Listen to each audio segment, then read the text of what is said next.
Bienvenidas y bienvenidos. Hoy vamos a explorar una historia muy personal. Un relato sobre cómo impacta la adicción de un padre y un tipo de duelo bastante particular y doloroso. Sí, un tema complejo. Totalmente. Nos basamos en reflexiones de Vanina Vergara, que comparte fragmentos de su vida en plataformas como Spotify. A veces usa su nombre, otras el seudónimo CB Vergara. Ajá. Y es interesante cómo se presenta, ¿no?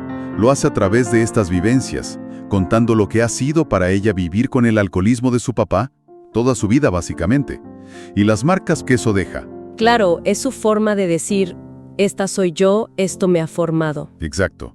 Y nuestra meta hoy es tratar de entender la profundidad de ese dolor que ella describe, poner el foco ahí, en lo que ella llama duelo en vida, y en su propio camino para protegerse. Un camino de autopreservación, diría yo. Sí. Hay una frase suya que, te impacta de entrada. Lo que me pasó hoy no fue solo una discusión. Fue como abrir una caja de recuerdos que nunca cerró bien. Cada grito suyo activa en mí el eco de la violencia pasada. ¡Qué fuerte!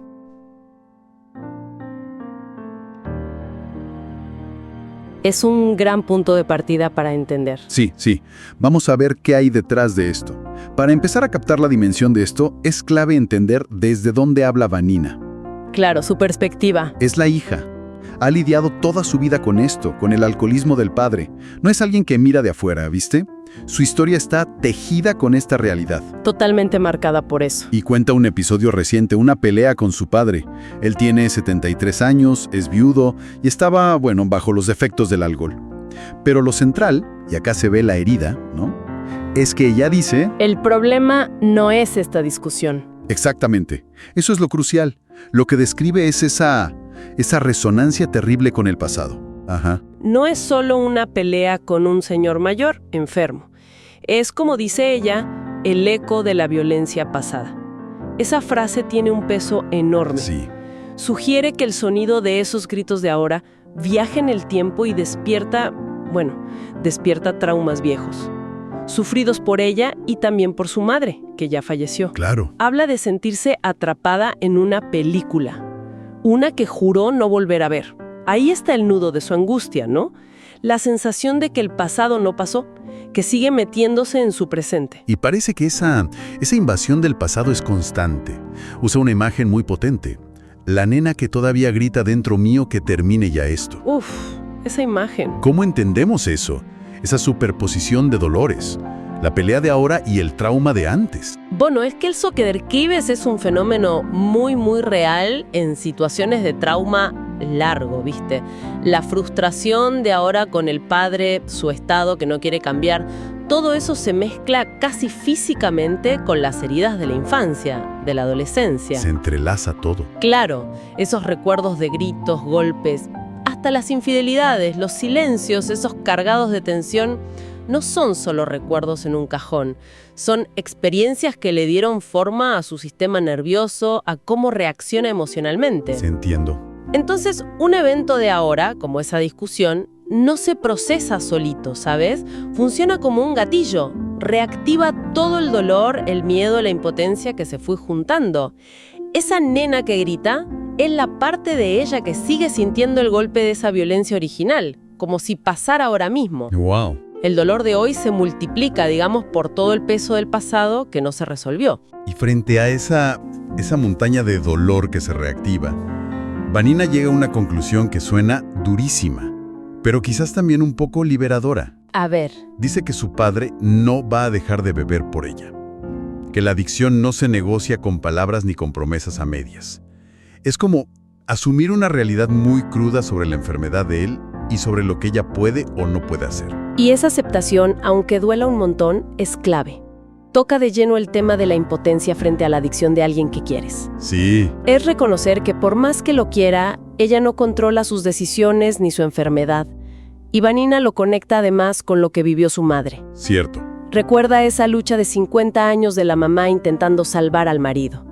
Y el costo terrible que pagó ella, ¿no? Su felicidad, su salud, su alegría. Incluso parte de su vida, dice Vanina. Es tremendo. Es como si Vanina viera esa historia y dijera, yo yo no puedo seguir por ahí. Ella misma lo dice, ¿no?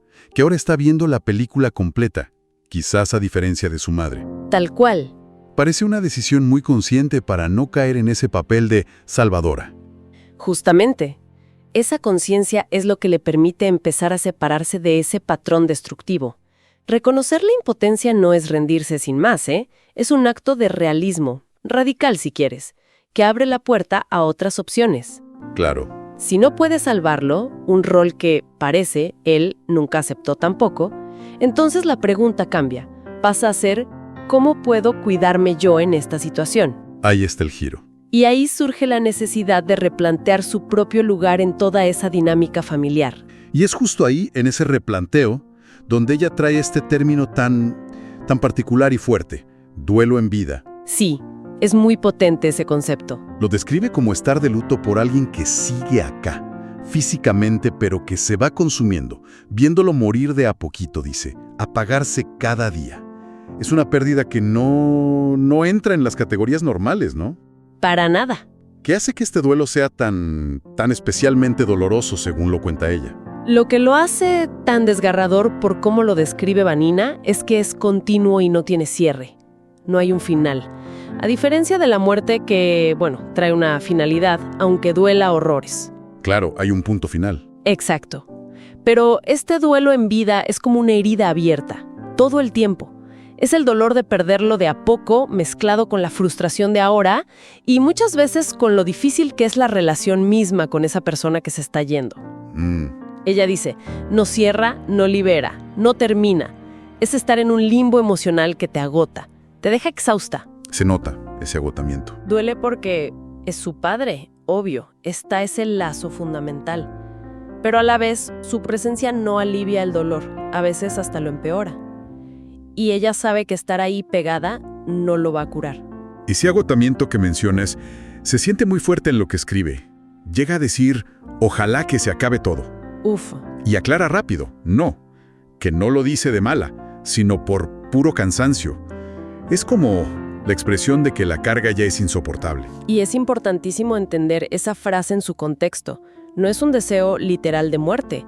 Es un grito de desesperación frente a un sufrimiento que parece no tener fin. El propio y el de él. El propio, el que ella imagina en él, y el peso del recuerdo de lo que fue la familia, o lo que pudo ser y no fue. Este tipo de duelo anticipado, sobre todo cuando la persona sigue siendo fuente de conflicto o de dolor, puede ser increíblemente complejo de manejar. Sí, me imagino. Te plantea preguntas muy difíciles. ¿Cómo te despides de alguien que no se fue? ¿Cómo manejas el amor y el dolor al mismo tiempo? ¿Y cómo encuentras paz cuando la fuente de tu duelo sigue ahí, activa? Es muy complicado. Entonces, frente a este duelo en vida y esa conciencia de que no puede cambiar a su padre, ¿qué hace Vanina?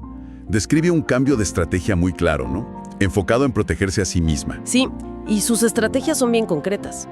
Habla de poner límites claros. Por ejemplo, comunicarse con él solo cuando está sobrio, entendiendo que cuando está bajo los efectos del alcohol, ahí no hay nadie al volante, dice ella. No hay diálogo real posible. Claro, es hablar con la pared, casi. Exacto. Decide no engancharse en discusiones que no llevan a nada cuando él está bebido. Y sobre todo priorizar su propia paz mental, aunque él no la entienda o lo vea como abandono. Ella insiste mucho en eso, ¿verdad? Que no es abandono, que es autocuidado. Usa frases muy directas. Cuidarme es amarme. Sí. Y parece que se apoya en afirmaciones internas como si fueran mantras. Totalmente. Dice, no soy esa niña, soy una mujer libre y fuerte. O, esto no es mi culpa, no me pertenece. Me protejo, me cuido, me alejo. Esas afirmaciones son herramientas psicológicas muy potentes en este proceso. Son formas de reafirmar su identidad adulta, separada de esa dinámica tóxica, de luchar contra la culpa o esa sensación de responsabilidad que muchas veces sienten los hijos de personas con adicciones. Claro, la culpa es un tema ahí. Y el mantra central que resume todo su cambio de postura es fuertísimo. Yo, Vani, soy hija no salvadora. Mi vida no se hunde con la de mi papá. Qué frase. Ese es el eje de su nueva forma de pararse frente a la situación. Definir su rol y sus límites. Clarito. Es un cambio de rol radical. Pasar de intentar salvar a simplemente ser hija. Pero una hija que se cuida. Absolutamente. Y es crucial subrayar que esos límites son legítimos y necesarios. En dinámicas familiares así, marcadas por la adicción, por el trauma, los límites no son egoísmo, son supervivencia. Tal cual. Implican diferenciar qué es responsabilidad tuya y qué no. Ella no es responsable de las decisiones de su padre ni de su enfermedad, aunque le duele en el alma. Claro. Este cambio de rol de intentar curarlo a gestionar su propio espacio emocional, muchas veces con distancia, es una decisión valiente. Y volvemos a lo importante que es nombrar la experiencia. Sí, el duelo en vida. Llamarlo duelo raro, duelo en vida. Es un paso gigante. Ponerle palabras, aunque sean las tuyas, personales, te permite empezar a entenderlo, a validarlo. Y, como ella misma intuya, a iniciar un proceso de despedida interna, aunque la persona siga ahí. Hay otra capa de dolor que Vanina explora que tiene que ver con la historia de sus padres, con el legado familiar. Hace una afirmación muy dura sobre su padre. No fue un hombre que amó bien. Y lo justifica por el daño que hizo, por la infelicidad de la madre, por las heridas que les dejó a los hijos. Heridas que dice todavía sangran. Es una verdad difícil de tragar, ¿no? Sí, ella misma lo reconoce, pero parece verlo como algo necesario para entender todo el cuadro. Y esa reflexión sobre el legado familiar es muy importante. Conecta el dolor de ahora no solo con sus propias vivencias de chica, sino con cómo funcionaba la pareja de sus padres, el ambiente general en que creció. El veneno, como dice ella. Claro, cuando habla del veneno del conflicto, de la violencia, de la falta de un amor sano, está describiendo cómo esos entornos tóxicos te marcan profundo en tu desarrollo emocional. Dejan huella. Totalmente. Las heridas que todavía sangran es una metáfora perfecta de cómo los traumas y las disfunciones familiares pueden seguir ahí en la vida adulta. Afectan tu autoimagen, tus relaciones, tu bienestar. Enfrentar esa verdad, por más dura que sea, sobre el padre, sobre la historia familiar, es parte clave de su proceso de sanar y de intentar romper esos ciclos. Intentemos entonces, para ir cerrando, recapitular un poco las ideas centrales que nos deja Vanina con estas reflexiones tan íntimas. Dale. Hablamos de esa naturaleza particular, agónica, de lo que ella llama duelo en vida. Es el luto por alguien que está, pero se va. Vimos cómo el trauma del pasado, esas heridas de la infancia no se quedan atrás, sino que resuenan fuerte y dolorosamente hoy. Ajá, la reactivación constante. Exploramos su camino, difícil pero necesario, hacia poner límites. Límites claros como un acto radical de cuidarse a sí misma. La autopreservación que decíamos. Y fuimos testigos de esa transformación clave. Dejar atrás el rol imposible de salvadora para poder pararse como hija. Una hija que elige cuidarse y no hundirse con él. El hilo conductor, me parece, es siempre ese dolor profundo que ella se anima a nombrar y compartir. Sí, y creo que la perspectiva fundamental que nos deja es ese reconocimiento valiente de los límites de lo que uno puede hacer. No podemos forzar la salvación de otro, menos en casos de adicción tan arraigada. Es aceptar esa impotencia. Exacto, pero sí podemos elegir cómo responder, cómo protegernos, cómo evitar seguir repitiendo ciclos de sufrimiento. La valentía de Vanina no está solo en aguantar, sino en poder articular su dolor con tanta claridad, en ponerle palabras a la tuya, como dice. Sí. Esos límites que pone, esa decisión de priorizar su paz, son actos de autocuidado esenciales. Y de alguna manera es una forma de reescribir el final de su propia historia dentro de esa tragedia familiar. Es un testimonio de buscar la libertad personal, incluso en las circunstancias más jodidas. Y justo esa idea, ¿no? De ponerle palabras a una experiencia de duelo que no es la típica, como el duelo en vida de Vanina, nos deja pensando. Claro. Su relato nos invita a mirar un poco para adentro, ¿no? ¿Qué otras formas de duelo raro, silencioso, que la sociedad no reconoce mucho, podríamos estar cargando cada uno? Buena pregunta. Quizás duelos por pérdidas que no son claras, por relaciones que terminaron sin un cierre de verdad, por versiones de nosotros mismos que tuvimos que dejar ir, por futuros que no llegaron. Tantas cosas. ¿Qué pasaría si nos animáramos a nombrar esas experiencias? A reconocer su peso, aunque no tengamos la solución mágica al toque. Quizás, como sugiere la historia de Vanina, el simple hecho de nombrar el dolor sea el primer paso para empezar a procesarlo, a cuidarnos mejor y a encontrar nuestro propio camino para seguir adelante.